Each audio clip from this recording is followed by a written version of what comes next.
नमस्कार दोस्तों, कैसे हैं आप लोग। बात करेंगे हम आईआरएफसी आरवीएनएल की। क्या कुछ हो रहा है स्टॉक के अंदर, जो है गिरावट देखने को मिल रही है हमें पिछले 1-2 दिनों से। बजट के बाद क्या हुआ, एसएमटी का बड़ा खुलासा, 2 महीने के अंदर स्टॉक 500 जा सकता है, क्या कुछ टारगेट है, सारा कुछ जानेंगे। इस एक वीडियो में रिक्वेस्ट रहेगी, वीडियो अच्छी लगे लाइक करें, मोटिवेट करें। और हाँ, 8 और 9 फरवरी बहुत ही बड़ा इवेंट यहाँ पर होने वाला है। ज़बरदस्त तेज़ी भी देखने को मिल सकती है इतने दिनों के अंदर। तो आगे क्या करना चाहिए आपको, सारा जानेंगे इस एक वीडियो में। रिक्वेस्ट रहेगी, वीडियो अच्छी लगे लाइक करें, मोटिवेट करें, चैनल को सब्सक्राइब कर ले ज़बरदस्त जेन्युइन कंटेंट के लिए। तो यहाँ देखिए, सबसे पहले यदि हम आईआरएफसी की बात करें तो आज फ्लैट सा रहा, कोई गिरावट नहीं है, कोई खासा गिरावट नहीं है।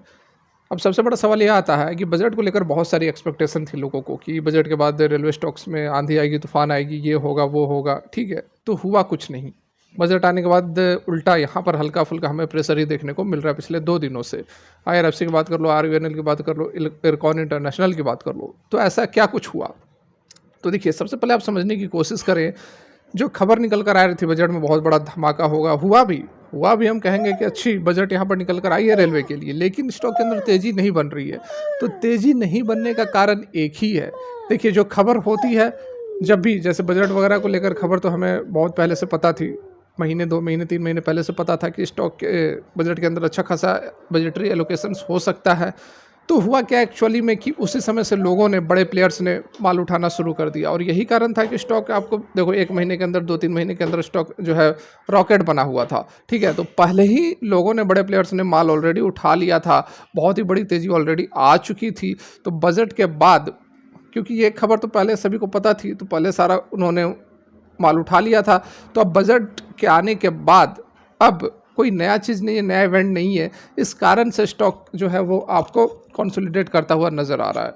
गिरावट नहीं हो रही है, आप देखो यहाँ पर बहुत बड़ी कोई गिरावट नहीं है, आप यहाँ पर देखो कंसोलिडेट ही कर रहा है, और कंसोलिडेट तो करेगा ही भाई। हेल्दी करेक्शन, एक हेल्दी अप ट्रेंड के लिए करेक्शन तो यहाँ पर बनता ही है, और ये बिल्कुल इसी रेंज के अंदर आप देखो स्टॉक कहीं नीचे आया है क्या, कहीं नीचे आया है क्या, नहीं आया। इसने देखिए 20 डेज़ पर सपोर्ट भी नहीं लिया, इवन दैट 20 डेज़ इसका 149 पर है, 149 पर इसने सपोर्ट भी नहीं लिया है। तो बहुत ही अच्छी यहाँ पर बात है, जो आईआरएफसी है, आरवीएनएल है, इरकॉन इंटरनेशनल है, बहुत ही अच्छा स्टॉक्स है, और लॉन्ग टर्म के अंदर आपको यहाँ से भी मालामाल बना सकता है। जो अभी लेवल्स है, जो टारगेट्स है, जैसे कि 500 रुपये तक का टारगेट बताया जा रहा है, उसको भी हम समझेंगे कितना समय क्या कुछ यहाँ पर दिया जा रहा है। लेकिन बहुत ही अच्छी यहाँ पर एक खबर है ये। देखिए, यहाँ ये जो है कंसोलिडेट कर रहा हो, कंसोलिडेट करने के बाद फिर से एक अप ट्रेंड आएगा स्टॉक के अंदर। 8 और 9 फरवरी क्या कुछ होने वाला है, अभी अभी आप होल्ड कर सकते हैं, वेट कर सकते हैं, क्योंकि यहाँ पर गिरावट तो हो नहीं रही है कि आप प्रॉफिट बुकिंग करके निकलोगे, ठीक है। फ्रेश एंट्री भी ले सकते हैं आप इन लेवल्स पर, ओके। तो यहाँ पर बातों को समझने की कोशिश करते हैं एक-एक करके। आईआरएफसी की यदि हम सबसे पहले बात करें, तो सबसे पहले आप यहाँ पर देख सकते हैं बीएलए अम्बाला, जो कि सेबी रजिस्टर्ड एनालिस्ट है और स्टॉक मार्केट टुडे से ताल्लुक़ रखती हैं। उनका यहाँ पर कहना है कि बहुत ही ज़्यादा पोटेंशियल नज़र आ रहा है, sees a lot of potential in the logistic और रेलवे सेक्टर, ठीक है। आईआरएफसी जो है डायरेक्टली रिलेटेड है इन सभी सेक्टर्स से।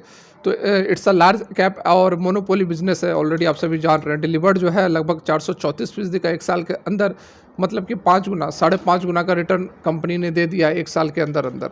तो यहाँ पर जो है फर्दर आप एक्सपेक्ट कर सकते हैं आईआरएफसी के अंदर कि 220 से लेकर 500 रुपये तक का टारगेट हमें देखने को मिल सकता है, और होल्डिंग पीरियड भी यहाँ पर बताया गया है 2 महीने से लेकर 1.5 साल तक आपको होल्ड करना चाहिए। ये टारगेट्स आपको देखने को मिलेंगे। 115 पर स्टॉप लॉस भी लगाने की बात की जा रही है, ठीक है। ये तो हो गई आपको एक अपडेट। दूसरी खबर की बात की जाए, तो यहाँ पर देखिए एक सेक्शन यह कह रहा है, एक वर्ग ये कह रहा है कि जो बजटरी एलोकेशन था रेलवे में, वो एक्सपेक्टेशन से थोड़ा नीचे आया, मतलब कि 10% का इजाफा की उम्मीद थी और 5% का इजाफा हुआ। उसके कारण यहाँ पर जो है प्रॉफिट बुकिंग गिरावट हमें देखने को मिल रही है। तो ऐसा कुछ खास है नहीं।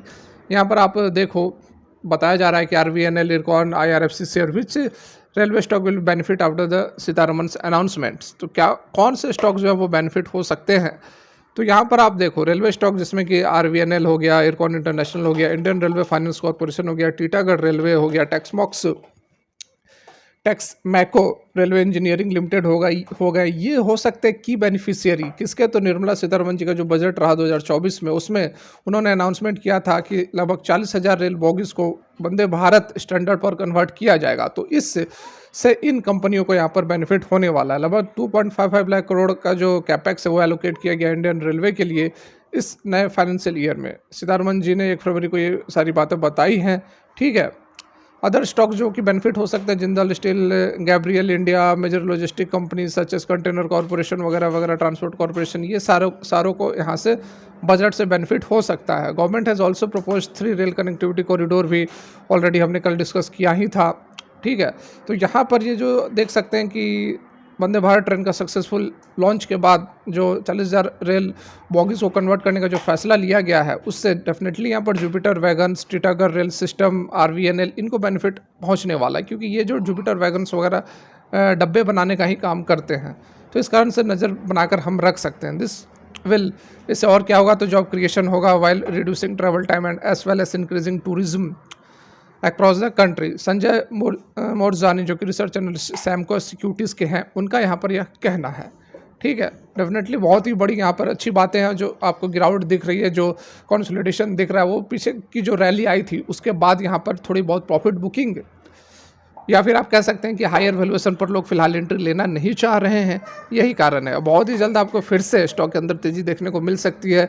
8 और 9 फरवरी क्या कुछ होने वाला है, तो ये अभी मैं आपको बता दूँ। 8 फरवरी को आरवीएनएल के रिजल्ट्स आने वाले हैं, 9 फरवरी को आईआरएफसी के रिजल्ट्स आने वाले हैं। तो रिजल्ट्स के साथ में एक बार फिर से हमें ज़बरदस्त तेज़ी देखने को मिल सकती है। तो बिल्कुल आप अभी बने रहें, होल्ड करके रखें, फ्रेश एंट्री भी ले सकते हैं, कोई ऐसा प्रॉब्लम नहीं है। बस थोड़ा सा व्यू जो है आप 6 महीने साल भर का रखो, बढ़िया रिटर्न यहाँ से डबल ट्रिपल देने की पूरी संभावनाएं नज़र आ रही है। फिलहाल के लिए वीडियो यहीं तक अच्छी लगी हो लाइक करें, मोटिवेट करें। Thanks for watching, have a great day.